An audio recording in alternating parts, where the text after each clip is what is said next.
Welcome to the World Register. The World Register is an independent news source providing truthful, unbiased, and timely reporting about people, places, and events. Reuters news agency reports that U.S. officials interviewing refugees held in an Australian-run offshore detention center left the facility abruptly, 3 detainees told Reuters on Saturday, throwing further doubt over a plan to resettle many of the detainees in America. The U.S. officials halted screening interviews and departed the Pacific island of Nauru on Friday, 2 weeks short of their scheduled timetable and a day after Washington said the United States had reached its annual refugee intake cap. Speaking with Reuters, a refugee said U.S. officials were scheduled to be on Nauru until July 26, but they left on Friday.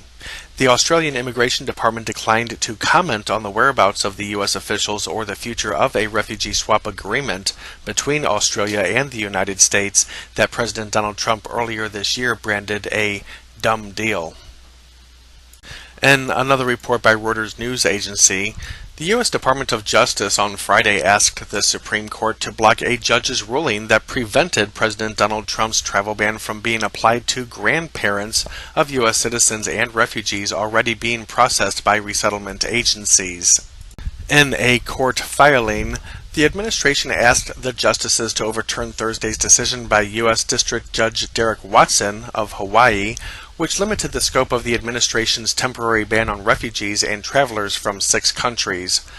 President Trump's March 6th executive order, which was created for national security reasons, was blocked by lower courts. The Supreme Court intervened last month to partially revive the ban.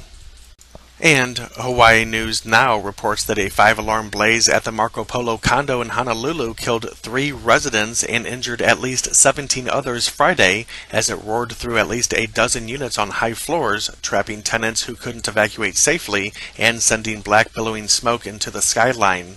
According to the report, 100 firefighters from 30 battalions fought the massive high-rise fire, one of the biggest in recent history in Hawaii, which raged for 5 hours before being declared under control about 7 p.m. local time. It was extinguished by midnight. During the blaze, a number of people were trapped in their units and told to stay put because they couldn't be evacuated safely. A special team of firefighters went door to door to check on tenants and help them escape. The Marco Polo was built before sprinklers were required in Oahu high-rises. The condo, known for its distinctive wave architecture, was completed in 1971 and has 568 residential units. The cause of the blaze remains under investigation, and a damage estimate was not immediately available.